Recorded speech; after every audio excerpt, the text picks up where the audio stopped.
नमस्कार, सुलगता सवाल देख रहे हैं और मैं हूं आपके साथ दिव्या सिंह। कांग्रेस की सरकार जिस किसी भी राज्य में अलग अलग परेशानियों को झेल रही है, फजीहत का सामना करना पड़ रहा है। हालांकि ये परेशानी किसी और की दी हुई नहीं है, बल्कि इनकी खुद की कमाई है। एक समय में जितनी मौज इन लोगों ने काटी है, जितने कार्यवाद किए हैं, वो एक एक कर सामने आ रहे हैं। इस बीच कर्नाटक की सीएम सिद्धारमैया की मुश्किल बढ़ती जा रही है, क्योंकि सीएम साहब की पत्नी पर गिरफ्तारी का तलवार लटकने लगा है।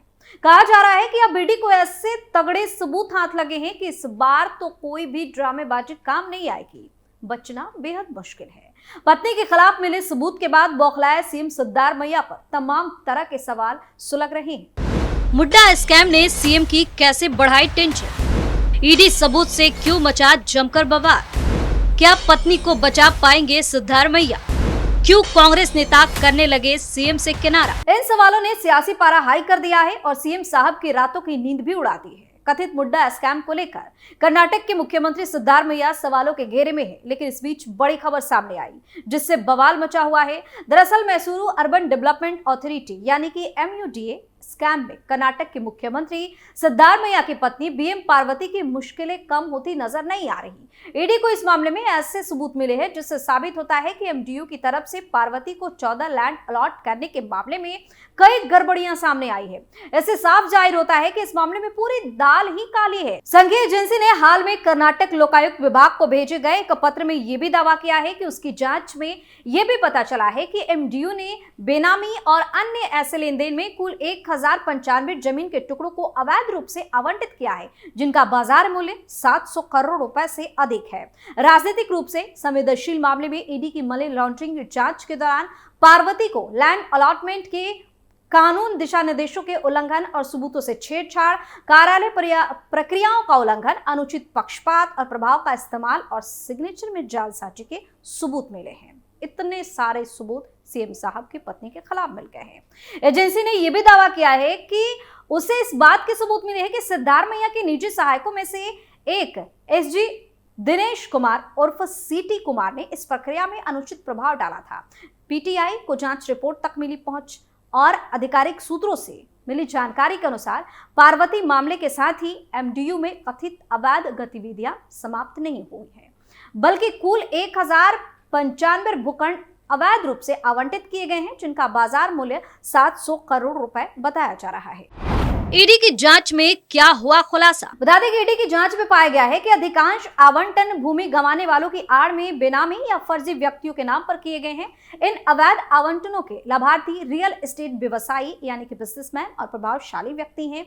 ईडी सिद्धारमैया, पार्वती, मुख्यमंत्री के साले मल्लिकार्जुन स्वामी, देवराजू और अन्य के खिलाफ मनी लॉन्ड्रिंग की जांच कर रही है। देवराजू वह शख्स हैं जिससे मल्लिकार्जुन ने जमीन खरीदकर पार्वती को गिफ्ट में दी थी। ईडी कर्नाटक लोकायुक्त पुलिस की FIR पर संज्ञान लेकर जांच कर रही है। ईडी ने मनी लॉन्ड्रिंग प्रिवेंशन एक्ट यानी कि PMLA के तहत हाल में भेजे गए पत्र में लोकायुक्त को सूचित किया है कि यह स्पष्ट रूप से कहा जा सकता है कि वैधानिक दिशा निर्देशों का उल्लंघन करते हुए पार्वती को अवैध रूप से 14 भूखंड आवंटित किए गए। ईडी ने कहा कि जब पार्वती को ये भूखंड आवंटित किए गए थे तब उनके बेटे यतीन्द्र वरुणा निर्वाचन क्षेत्र के विधायक थे और इसलिए MDU बोर्ड के सदस्य थे। सिद्धारमैया तब विपक्ष के नेता थे। ईडी ने दावा किया कि जांच में पाया गया है कि मुख्यमंत्री के निजी सहायक SG दिनेश कुमार और CT कुमार ने MDU के कार्यालय में अनुचित प्रभाव डाला। ईडी ने पाया कि उन्होंने जाली हस्ताक्षर भी किए और पार्वती को भूखंडों के आवंटन की प्रक्रिया को प्रभावित किया। केंद्रीय एजेंसी ने कहा कि उक्त भूखंडों को गलत तथ्यों और प्रभाव के आधार पर अवैध रूप से गैर अनुसूचित किया गया था और बाद में भूमि को मल्लिकार्जुन स्वामी ने कृषि भूमि के रूप में खरीदा था, जबकि भूमि पर MUDA पहले ही कुछ निर्माण करा चुका था और देवराजू की तरफ से स्वामी को भूमि बेचने से पहले ही जमीन आवंटित कर दी गई थी। एजेंसी ने कहा कि हर्जाने के तौर पर भूखंडों का आवंटन करने के लिए वैधानिक नियमों का उल्लंघन यानी कि पार्वती से जुड़ी एक बार की घटना नहीं थी, बल्कि इसमें रियल एस्टेट कारोबारियों, प्रभावशाली व्यक्तियों और MUDA के अधिकारियों के बीच गहरा गठजोड़ है। इस मामले में CM से लोकायुक्त पूछताछ कर चुका है। सिद्धारमैया ने कहा कि उन्होंने और उनके परिवार ने कुछ भी गलत नहीं किया है। उनका कहना है कि आरोप राजनीतिक रूप से प्रेरित है, क्योंकि विपक्ष उनसे डरा हुआ है। ईडी की जांच पर क्या बोले सिद्धारमैया? कर्नाटक के मुख्यमंत्री सिद्धारमैया ने मुड्डा साइट आवंटन मामले में प्रवर्तन निदेशालय की तरफ से लोकायुक्त को लिखी चिट्ठी को राजनीति से प्रेरित बताया। उन्होंने बताया कि यह चिट्ठी अदालत को प्रभावित करने के इरादे से की गई। उन्होंने इस बात पर जोर दिया कि ईडी के पास इस मामले की जांच करने की कोई शक्ति नहीं है। कर्नाटक के सीएम सिद्धारमैया ने कहा कि यह राजनीति से प्रेरित है। कल एकल पीठ के आदेश के खिलाफ हमारी रिट याचिका आ रही है। अगर उन्होंने यानी कि ईडी लोकायुक्त को चिट्ठी लिखी है तो इसका क्या मतलब है? सबसे पहले तो ईडी के पास जांच करने की कोई शक्ति नहीं है। उन्होंने केवल कोर्ट को प्रभावित करने के लिए ऐसा किया है। पत्रकारों से बात करते हुए सिद्धारमैया ने कहा कि लोकायुक्त इस मामले की जांच कर रहे हैं और उन्हें एक रिपोर्ट जमा करनी होगी। उन्हें प्रभावित करने और भटकाने के लिए ऐसा किया गया। यह राजनीतिक रूप से प्रेरित है। ईडी के अनुसार उन्हें मुड्डा द्वारा सिद्धारमैया की पत्नी पार्वती को 14 साइटों के हस्तांतरण में कई अनियमितताओं के सबूत भी मिले हैं। उन्होंने बताया कि कुल 1095 साइटें जिनका बाजार मूल्य 700 करोड़ रुपए से अधिक था, उससे अवैध रूप से पार्वती को आवंटित किया गया था। क्या ईडी के पास जांच करने की शक्ति नहीं? ईडी के पास जांच करने की कोई शक्ति नहीं है। इस पर जोर डालते हुए सीएम सिद्धारमैया ने कहा कि राज्यपाल ने जांच के आदेश दिए, जिला न्यायालय ने लोकायुक्त को जांच के आदेश दिए और 24 दिसंबर तक रिपोर्ट देने को कहा। वे जांच कर रहे हैं, लेकिन उन्होंने ईडी को चिट्ठी क्यों लिखी? उनका क्या उद्देश्य है? उन्होंने आगे कहा कि इस मामले में कोई सच्चाई नहीं है। वे मामले की जांच कर रहे हैं, उन्हें स्वतंत्र रूप से रिपोर्ट देने दीजिए। उन्होंने लोकायुक्त को पत्र क्यों लिखा? वे जानकारी साझा कर सकते हैं, लेकिन इसका ये मतलब नहीं है कि उन्हें पत्र लिखना चाहिए। इसे मीडिया में जारी करना चाहिए।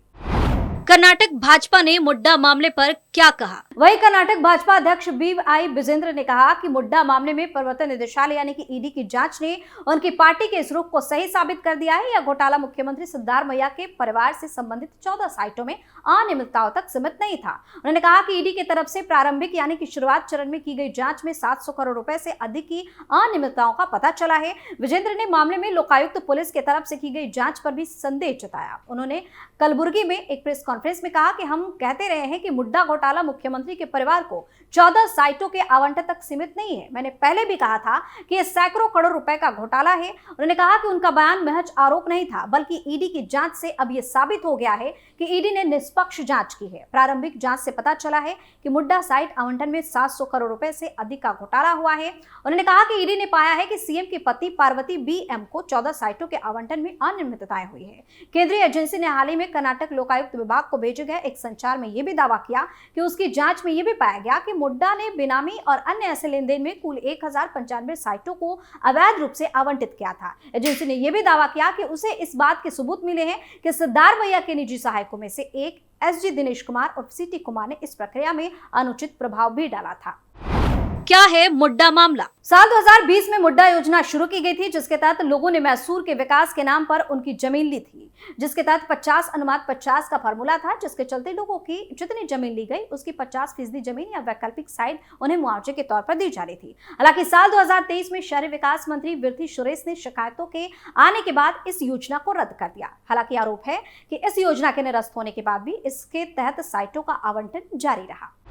मनी लॉन्ड्रिंग की जांच में कौन लोग शामिल? बता दें कि सिद्धारमैया पार्वती सीएम के साले मल्लिकार्जुन स्वामी देवराजू यानी कि जिससे मल्लिकार्जुन स्वामी के जांच के तहत जमीनी खरीदी और इसे पार्वती को उपहार में दिया और कुछ अन्य के खिलाफ कर्नाटक लोकायुक्त पुलिस की ओर से इनके खिलाफ दर्ज FIR का ईडी संज्ञान लेने के बाद मनी लॉन्ड्रिंग की जांच कर रहा है। वहीं कर्नाटक सरकार ने 48 मुड्डा साइटों का आवंटन रद्द कर दिया है, जो 23 मार्च 2023 को एक प्रस्ताव के तहत आवंटित की गई थी। ये साइटें मैसूर शहर के दत्ता गली इलाके में स्थित थी। मुड्डा के सूत्रों के मुताबिक शहरी विकास विभाग के आदेश के बाद 30 नवंबर 2024 को इन साइटों का आवंटन रद्द कर दिया। सूत्रों ने यह भी बताया कि रद्दीकरण का कारण नियमों के उल्लंघन का आरोप है। हालांकि उन्होंने इस बारे में अधिक जानकारी नहीं दी। यह आवंटन विवादास्पद 50/50 योजना के तहत नहीं किया गया था, जिससे लोकायुक्त और प्रवर्तन निदेशालय जांच रहे हैं। बता दें कि खबर सामने आई कि मुख्यमंत्री सिद्धारमैया की पत्नी पार्वती BM को मैसूर अप मार्केट में 14 मुड्डा साइटों से लाभ हुआ है। लोकायुक्त पुलिस ने सिद्धारमैया